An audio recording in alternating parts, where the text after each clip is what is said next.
Hi everyone, I'm Anne and this is Of Words on Paper.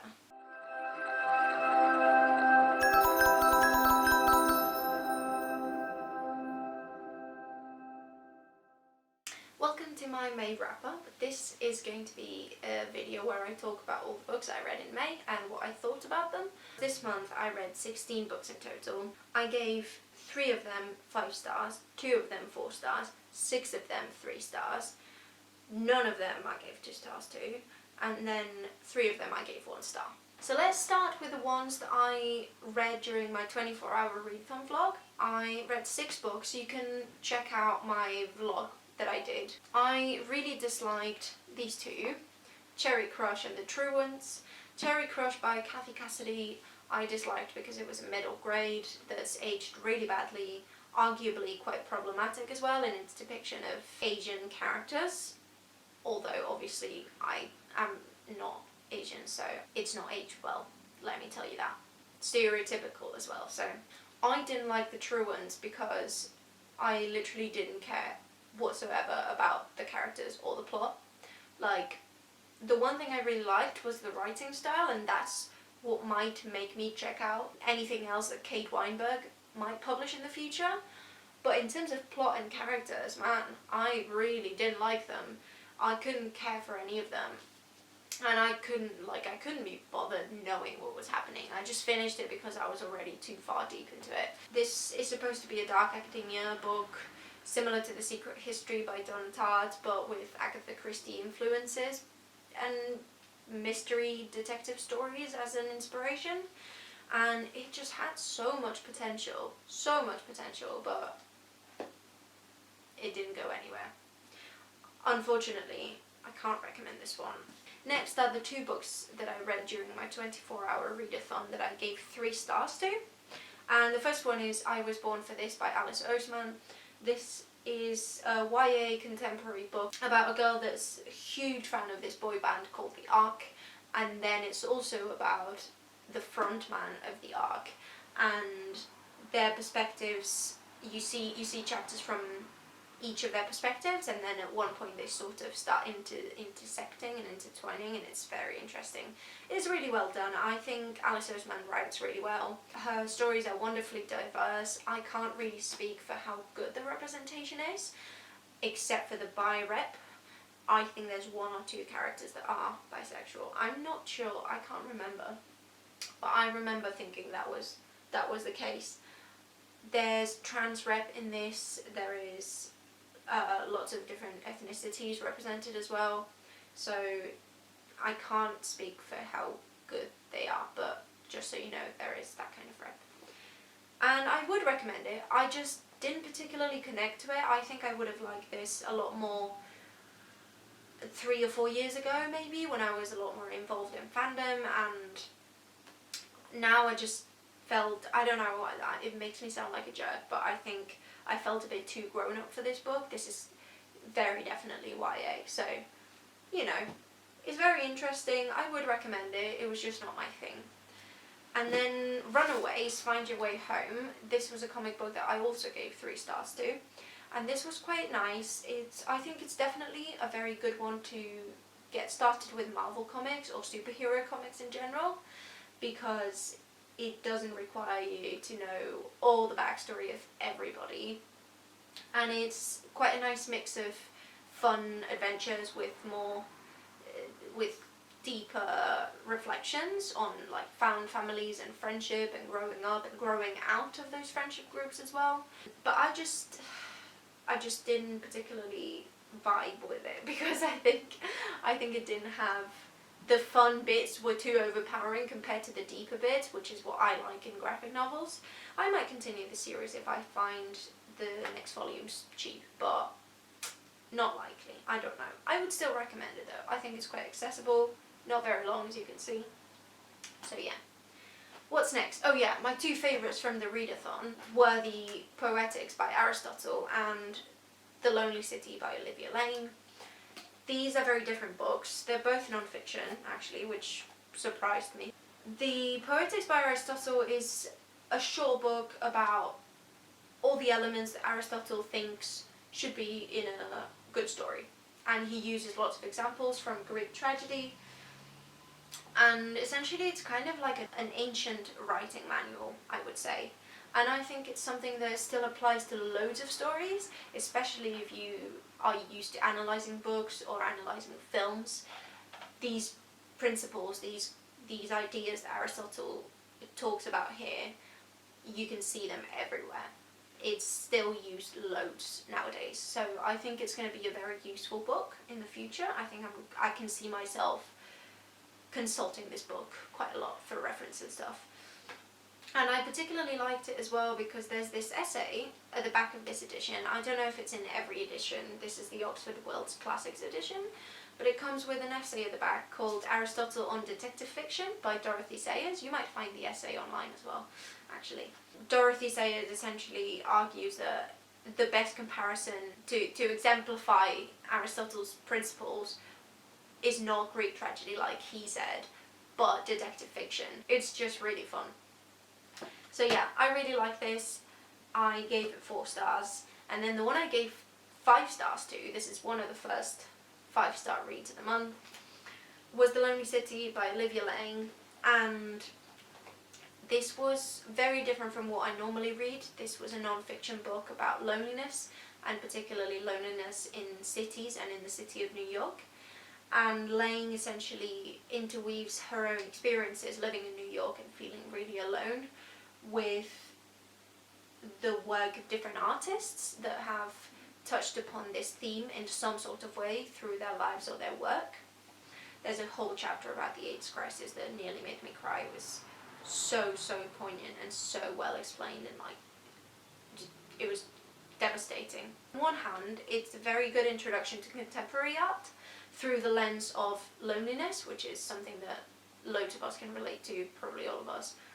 So it's quite an easy way to approach contemporary art, which sometimes can feel very hard to understand. And on the other hand, it's a reflection on loneliness that's really well done and really precise. And I just felt really understood by Olivia Laing in this book. There's this quote about her own experience where she says that there was something almost agonizing about speaking and being misunderstood or found unintelligible, something that got right to the heart of all my fears about aloneness. No one will ever understand you. No one wants to hear what you say. Why can't you fit in? Why do you have to stick out so much? And this is from the part where she talks about Andy Warhol and his status as an immigrant and his difficulties speaking the English language and how that alienated him and isolated him, which I related a lot to because when I moved to the UK I felt the same. Like any little mistake I made drove me further away from the place that I was trying to establish myself in. And yeah, it was really good. I would recommend it to most people, unless you hate non-fiction or art. But I really liked it. I'm going to stop talking about it now because I'm gushing at this point. Then I read 4 Greek tragedies: Iphigenia and Aulis, The Women of Troy, Helen and Agamemnon. 3 of them by Euripides, 1 of them by Aeschylus, and 2 of them I read as part of this read-along that an account on Instagram called Reading Ancient Classics is organising. And this is a read-along that's taking place over the months of May, June, July and August, and we read 2 Greek tragedies every month. But the first one that we had to read was Iphigenia and Aulis, and I really enjoyed it, so I read the other 2 in this volume. I found this at my local second-hand bookshop, and I particularly liked this translation because as a reader that was not reading it to study it or to write an essay about them, it was super engaging. These translations were done by Don Taylor, who's also a theatre director, and he translated them in order to put them on stage, to put them on, and you can tell because they're so engaging. Like, it bridges that gap between ancient texts and the modern reader that sometimes it feels like you just can't connect with it because it's a very dignified language or whatever. My favourites were definitely Iphigenia, Aulis and Helen, to which I gave 4 and 5 stars respectively. I think Helen is such a good one. It's a tragic comedy. It's not as elegant or dignified as some others. For example, Aeschylus, the Agamemnon, which is the other one I read.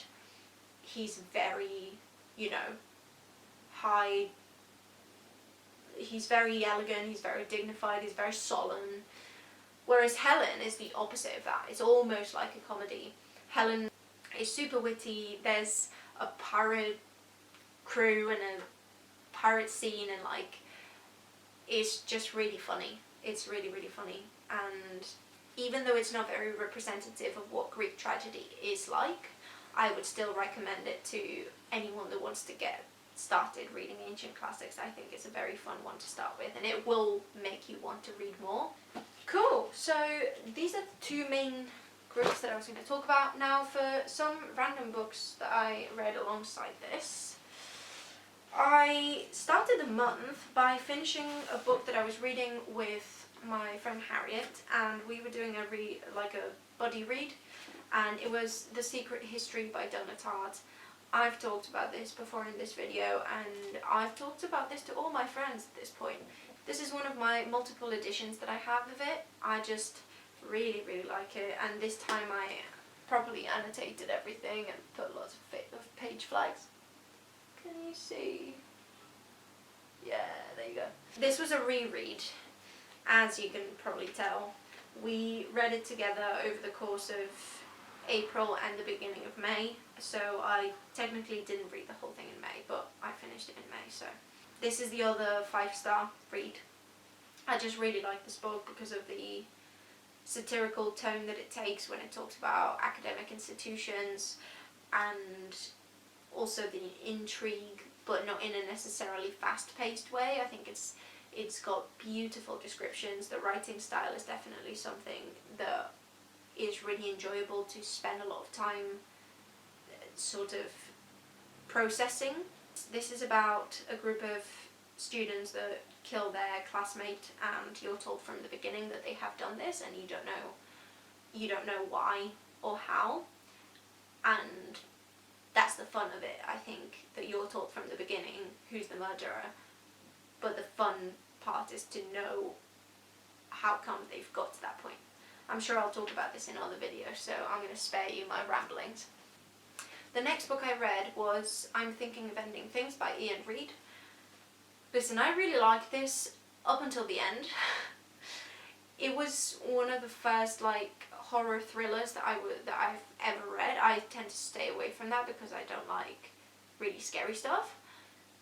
But I really enjoyed this and the suspense of it and how it made my heart race every single time that I picked up the book. But then it was like it built everything up to nothing, and I was really disappointed with the ending. I felt a bit cheated by it. I know that this is a very polarizing book, you either love or hate the ending. I didn't particularly like the ending. I thought it almost had a bit of an incel twist to it. It was, not my kind of thing. In my Goodreads review I said I don't think I'm going to be thinking about this book for very long, and it's true, I've not thought about it for the whole month. So I don't think I would recommend it. The next book I read was my 3rd 5-star of the month, and that was The Slow Regard of Silent Things by Patrick Rothfuss. This was also a reread. I wasn't expecting to like this as much as I did. I read this when it came out. I was 15 when this came out. I'm 20, almost 21 now. And we read this with my boyfriend. We took turns and read it out loud to each other. And it was the most magical thing ever. It made, this book got me crying about a goddamn Metal Gear. It made me cry about a gear, it made me cry about a candle, it made me cry about honeycomb. It was an experience. It's a very literary take on fantasy, which I think is so wonderful to see, because all these, not that there's anything wrong with fantasy that's focused on the action, but this is so unique and so interesting. And this is related to the other books that Rothfuss has published, the Kingkiller Chronicle, but you don't really have to read those in order to understand this, because it's such a detached story that you can read it on its own perfectly. In fact, even though, again, it's not very representative of what the other two books are like, it's a very good place to start, because you get this magic and this wonder about the world that this happens in. It's about Ori and 7 days in her life and what she does during those 7 days. She's a young girl that lives in a very special place and does very special things. And yeah, it's very magical in its ordinariness. So if you don't like books that are very literary, well, but then again, I don't like books that are literary just for the sake of it, and I really enjoyed this. So I'd suggest giving it a go if you can find it in your local library or online or cheap anywhere. It might surprise you. Girl, Woman, Other by Bernardine Evaristo. I read this at my partner's family's house, and I liked it so much that I decided to buy my own copy of it. I think one of the very good things about this book is that it doesn't take itself seriously when it doesn't need to. Like, it talks about lots of really heavy stuff and harsh things, but it's also very self-aware, which I think counteracts what some people have said about this, that sometimes it tries to be too woke or get woke points. I think it's part of the whole self-aware nature of the book. These are experiences mostly of Black British women, so take what I say with a grain of salt, because obviously my experiences are completely different. It was a really fun book and really important as well. I think I definitely learned loads while reading it, and I would reread it and I would recommend it to you as well. So I gave this 4 stars. A book that I nearly forgot to talk about, because that's how much I hated it, was The Silent Patient by Michaelides. And this is a book I read on ebook, and I only spent 99p on this, and thank God, because it was so bad. It's probably the worst book I read this month. It was so predictable, and this comes from someone that's really dumb and can never predict the plot twist. Like, for real, it was so bad. It was, again, such an incel narrative. Oh my god, it was infuriating, and you could see what was going to happen from the very beginning. I'm getting a bit agitated, but yes, it's a thriller about this woman that's killed her husband and has never spoken a word ever since, and this psychotherapist thinks that he's the one that can figure out why. And it was just stereotypical, really badly done. The writing, oh my god, it was so bad. It was so bad. They tried to use a Greek tragedy by Euripides called Alcestis as a metaphor for things. Oh, but it was so stereotypical. They just had all these metaphors about, like, oh, she looks like a Greek statue, and I just can't deal with that.